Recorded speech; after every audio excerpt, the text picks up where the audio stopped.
Morning, everybody.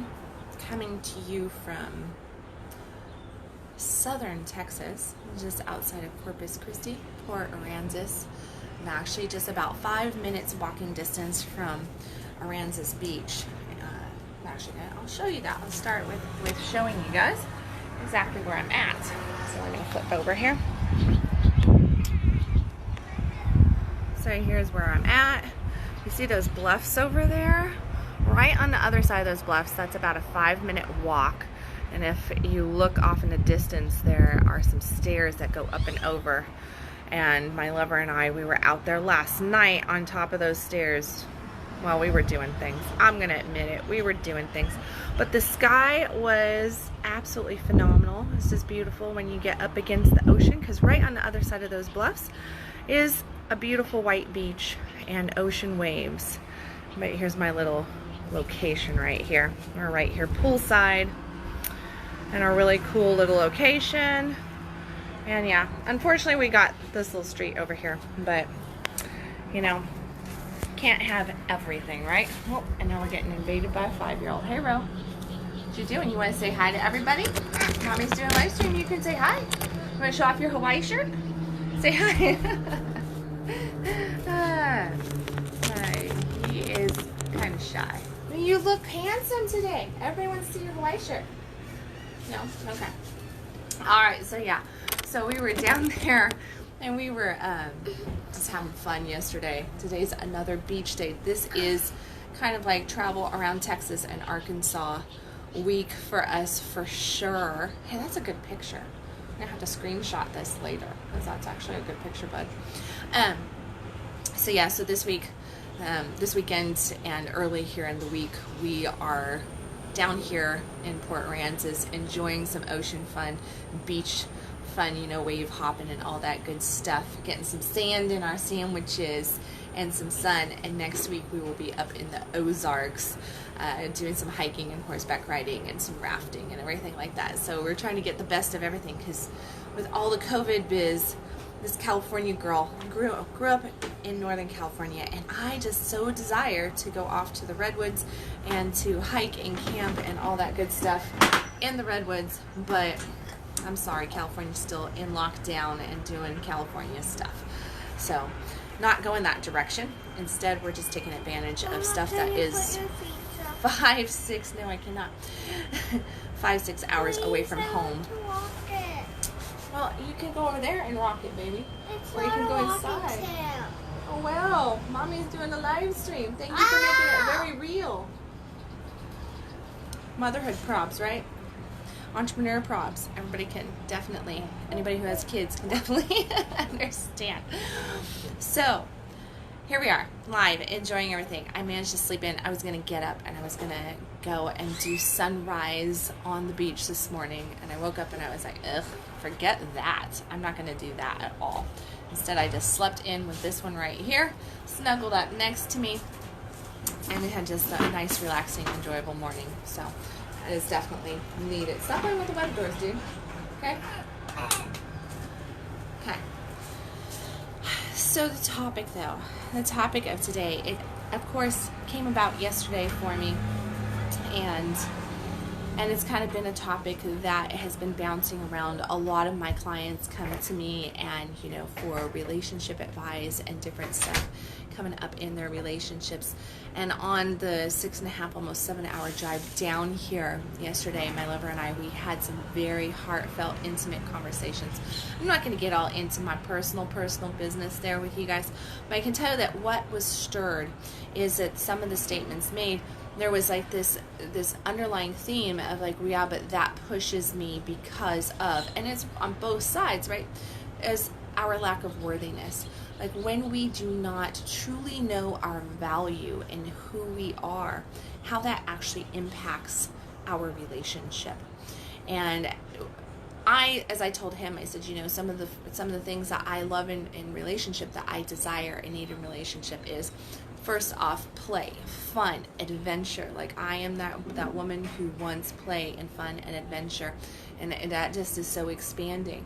But then the other thing is difficult conversations, and we spent about 4 hours having a very, very, you know, deep difficult conversation and just talking about different stuff. And I'm like, here, welcome to dating a sex and relationship coach, right? You get thrown into all this stuff. But the relationship conversations that we were having were questions. And this is the stuff that I put my couples through that are looking to open up their relationship. Okay, so anybody that's looking at polyamory or swinging and different stuff, or people who have already opened up and then they're meeting the challenges because they didn't know about the communication level that needs to come into play, about authenticity. And as I told my partner, I told him, I said, I believe that all monogamous couples should have to go through the same work that people who want to have a successful open marriage, open relationship do. And if as a monogamous couple, they went out there and they breathed into the difficult conversations of really truly hearing their partner and speaking their truth and being unconditional in their love, instead of having all the expectations and control issues that monogamous relationships typically do. I'm going to say that a lot of polyamory and swinging relationships as well have a massive amount of control issues, okay? And it is all of it, no matter what our relationship title is based in fear of not being good enough or enough for our partner. So we fear that our partner will stray, will leave us, will abandon us because we're not good enough. And our way of dealing with that is to shut our partner down. And when we shut our partner down and we shut ourselves down from those deep conversations, from that intimacy, from the truth, and we claim, I want honesty, I want truth, I want integrity, right? We use these words, honesty, truth, integrity. I want an authentic relationship. And I always say, is that true? Is that true? Because most people can't handle truth, integrity, and honesty in their relationship. Most people's relationships are not unconditional. There are a whole bunch of strings attached to their love. And if those strings don't get pulled just right, then they retract their love. And then they wonder why they have abandonment issues, why there's jealousy, why their partners cheat on them, why their partners aren't being truthful, why that turned on person that we met, that was playful, that was enjoyable, that was lit up, that we fell for in the first place, right? That we went there with because of who they were, these awesome characteristics that so many people exhibit early on in the relationship. We destroy them by our own fear of not being good enough, of not being able to truly be worthy of the relationship. It kills me anytime I hear somebody say, I just don't feel that I'm worthy of my partner. And I mean, yes, that can be, that's like going, ooh, to your partner, right? Like, they're so great, they're so awesome, I don't feel worthy of them. But that's also saying, well, I'm so far below them. And here's the reality. We live in an attraction-based universe. The relationship that you have drawn to you, no matter what that person is like, that has everything to say about what you are really going through, your wounds, your healing, where you're at, the thoughts you're thinking, the way that you perceive yourself, and what you believe you are truly worthy of or not. Okay? So, we're worthy. We're worthy of dynamic relationships. We're worthy of love. But when we believe at our core that we're not, what we do is we shut the relationship down. Because we shut ourselves down. We shut our partner down. And relationship is about evolution of each individual and evolution of the relationship itself, the couplehood in itself, by each person being able to grow. Okay, we do not stand in time. The statement of, I would never change anything about you. I never want you to change. Well, that's bullshit, because we're human beings and we're evolving. We're going to change. We are never the same person. Every morning when you wake up and as the day carries on, you change. Your person, your belief structure, your thinking, your feeling, your perceptions change throughout the course of the day, and you wake up a new person each and every day. So to think that your partner or yourself is going to remain stuck in time, how is that love, by the way? If we remain stuck in time, number one, it's impossible. Nothing remains stuck in time. Everything evolves. Everything changes, right? Change is the consistent in our universe, in life. But if we don't want that change, if we fear change, if we fear evolution, we fear our partner outgrowing us, and then we try to grab a hold of them, and we try to control what their needs are, what their desires are, how they should be thinking, how they should be feeling, what they're doing. And then we say, I just want you to be truthful. I just want you to be you, as long as it doesn't make me feel scared, as long as I don't have to breathe into this painful spot, as long as I don't have to have a difficult conversation, I don't have to breathe into this. I don't want to hear the things that cause me anxiety or stress or fear, because that makes me face my own perceived inadequacies, and then I feel like I'm really not good enough, right? Well, that's not that other person's fault that you're feeling not good enough. That has nothing to do with the other person. If you choose to cause that control, that constraint on that other person, you're now asking them to not be truthful, to not be honest, to not be in integrity, to not expand and grow, to not shine as bright as they possibly could, because you can't handle it. And and then we go, I love you unconditionally. I love you. I love you. I love you. I love you. I love you so much. I want the best for you. It doesn't sound like we're wanting the best for each other in that situation. Yet, 98% of relationship, maybe more, operates just like that. Underneath control, based in fear that we're not good enough for the relationship, that we're not good enough for our partner. So today I ask you to view all relationship, because this is not just your intimate relationships, although it definitely shows up the strongest in our intimate relationships. That's where we fear the most, okay? That's where we have the most worthiness, value challenges, is in our intimate relationships. And that's because, guess what? They're intimate not just because of the sex. They're intimate because they go the deepest inside of us. They reveal the deepest aspects of ourselves. They are the most challenging relationships. And it is because the relationship is designed to be challenging, okay? If you think, all right, on topic, off topic, old story. Long time ago, many moons back, I had a lover who was married, and I was his mistress. And he told me that he believed that relationship was supposed to be easy, and that if you had to work at relationship, then it wasn't the right relationship. He thought that everything should be easy breezy all the time, and that that's just the way it should be. And that would be wonderful.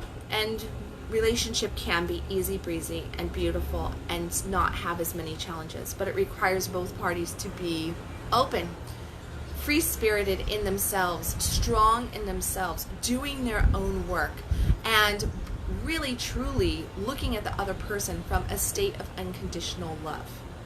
Okay? Really truly looking at it from a state of unconditional love, because then when we look at it from unconditional love and we're taking responsibility for ourselves, what we know in that state is that there's your business, there's my business, and there's God's business. That's Byron Katie, by the way, if anybody's wondering. I love that quote from her. There's your business, there's my business, and there's God's business. There's only one of those can I control. Only one of those am I responsible for. And obviously, I'm not responsible for God's business. Obviously, I am not responsible for your business or anybody else's business. Whose business are we each responsible for? Our own.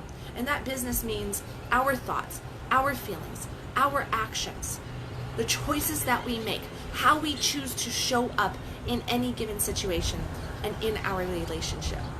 So if we are choosing to show up from a responsible, emotionally mature level, now our relationship becomes a little bit more easy breezy. That doesn't mean that we're not going to have difficult conversations. That doesn't mean that we're not going to have conversations that are going to lead to, calling me, some conversations that are going to lead to, potentially an argument, right? A heated discussion, differences. But when we do come at it from that proactive level, what we're offering is more unconditional love to our partner, because we know our worth, because we know our responsibility, and we're not owning the rights of anybody else's emotions, thoughts, or actions. Okay? And when we do that, we allow the relationship to evolve as it should and needs to, because we ourselves are evolving as we need to, and we're allowing our partner to evolve as they need to, as an individual first. So often, and many people we go through relationship breakup. And here goes my ex-husband. He's underneath the bus, so if he's watching, sorry, honey. He has told me numerous times over the course of the last decade of us being separated, he's told me how lost he was and how he's had to really search for himself because our relationship defined him. It didn't define me. I turned around 3 months later and I was like, here I am. I went into learn mode. Yes, I went into I need to experience me alone. I need to experience this. I need to experience that. But I was not defined by the relationship. He still struggles every now and then with that definition of that relationship and where he is today and trying to figure out exactly who he is in a moment. And that is how the majority of people live, is by letting the relationship define them. And they lose themselves. They lose their individuality. And in that loss of self, what ends up happening is we lose our empowerment of self. We lose the ability to know who we are. We lose our gut intuition. We lose, our desire. We lose all this different stuff because we base it on the needs, desires, perceptions, judgments, opinions of others, instead of checking on with ourselves. Because we go, I can't be selfish. Like, that's bad, right? To be selfish. No. If you're not being selfish and thinking of what your needs are, what your desires are, and speaking your truth, then guess what? You're going to forever be a victim in life. You're going to be a victim to your relationship. And your definition of who you are will only be based in another's perceptions, not in your truth. And how can you be truthful in integrity? And yes, the word that we definitely want to hear from our partners, I'm being honest with you. How can we be honest if we're lost inside of ourselves because we identify ourselves only based on the relationship? So, our worthiness, our value, who we are as individuals, if we are growing, if we are loving ourselves, if we are speaking our truth to the best of our ability in any given day and allowing ourselves to evolve, and we're allowing our partner to evolve as an individual, then our relationship will evolve in love as well. Because those are the most loving things that we can do in a relationship. But it definitely requires us to get real, honest, raw with self first and with our partner second. And then to breathe into those oh so delicate raw spots of difficult conversation, of speaking our truth, of letting it out there, and really letting ourselves to experience the honest reaction from our partner, and honest verbalization and feelings from ourselves. But when we do that, what we're offering is a higher level love, an evolved love. And that, no matter what your relationship title is, no matter how you're labeling your relationship, open, swinger, monogamous, whatever, however you identify your relationship, your love will be on point and empowered by knowing your worthiness and who you are, and taking responsibility for self first, and allowing your partner to do the same. All right, so on that note, from awesome poor Angelus here on this beautiful sunny day as I get ready to, gotta whip out an article real quick. I'm so excited. Tomorrow morning, I forgot my tripod at home. I forgot so many things at home. My Friday and Saturday went crazy on me, and I left everything. And Addison bought me this really pretty swimsuit because she saw me looking at it, and we were out doing a girls shopping trip the other day, and she bought me this really pretty swimsuit. And I tried it on at home, and I went to pack it, and guess where I left it? Yeah, Addison, I do not have my swimsuit. You want to make a 7-hour trek for me? I'm kidding. Don't you dare. No, I'd beat you. I left it right in my bedroom, laying there. That's what I get for getting up at 5 a.m. after just a couple hours sleep yesterday and trying to pack first thing in the morning. So at least I have one other swimsuit with me. And that swimsuit is just going to make it to rafting in the Ozarks instead of the beach. Okay? And yeah, hey, I'm looking at beach travel for my birthday next month out of our local little area here. So it'll get its time in the sand for sure. Oh well, that did happen. But tomorrow morning I'm going to get up and do sunrise because there's the stairs that I told you guys about on the front side of it. And I want to do sunrise pictures. I brought some dresses with me and everything. I just could have sworn I had that swimsuit in the midst of my dresses too. I brought all this kind of like stuff, so I'm going to do some pictures over there with the sunrise coming up. I just got to go find a tripod today. Hook myself up with that since I left the tripod with the swimsuit, obviously. Right next to each other. Oh well, such is life. But yeah. So I'm looking forward to that. And then there's a couple days of tanning and beach fun. There's all the little crabs on the beach. I think tonight I'm going to take the kids out. Last night, my lover and I, we went and took that sexy little walk and shared a little moment of intimacy underneath the stars. But we went down there and there's night fishing going on and people with barbecuing at 10, 11 o'clock at night out on the beach with their little ones and everything and hunting for crabs and stuff. And it was just really, really beautiful and really, really cool. So I think that's what we're doing tonight, is that we're going to go out there and chase crabs when it gets dark and just take in the stars and the night ocean and everything. There's nothing like that. I love those moments. So there you go. I don't know. I think I pretty much got all of the stuff out that I need to. In the comment section, you will see some links. Addison and I have some beautiful workshops coming up around intimacy this next few weeks. Gosh, like the next 5 weeks. We've got just massive workshops coming up. So we've got everywhere from workshops for men, workshops about female sexuality, workshops on oral intimacies, you name it, we've got it going on. Some sex magic, all, as well as my quantum integration workshop certification coming up in a few weeks. So it's all out there. It's all really, really cool. Hey, there's my brother. Hey, Cole. But just look for that to come out. If you are in the local Dallas-Fort Worth area, or if you want to make the trek to the local Dallas-Fort Worth area, click on the link in the comment section for the events. Make sure that you sign up for one of the workshops.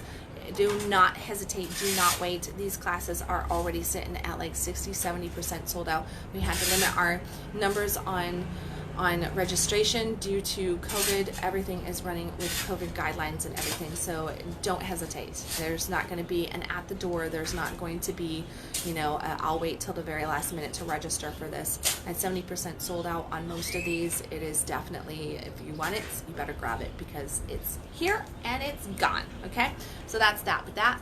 And other than that, remember your worthiness in relationship. Remember what unconditional love truly means. Not having expectations, not wanting to control your partner. Dealing with your own self first. Deal with your blockages, your fears of abandonment, of, you know, not being good enough. Don't put that on your partner. It is not their responsibility to make you feel worthy or to make you feel as though you are enough in the relationship. That, if you are doing that, realize that it is not real, and that if anything happens with that partner, that you will lose that worthiness, that you will lose your self-esteem in that moment because you are not centered in who you truly are. You're not being real. You're not being honest with self. Therefore, there is absolutely no way that you can be real and honest with your partner. So check your expectations. Get real with yourself. Know your worthiness. Know your partner's worthiness. Love yourself enough to do the deep inner work. Reach out to me if you would like to learn how to do that, of course, and have a fucking awesome day, because it is a beautiful day. I'm going to take you up here again before I say goodbye.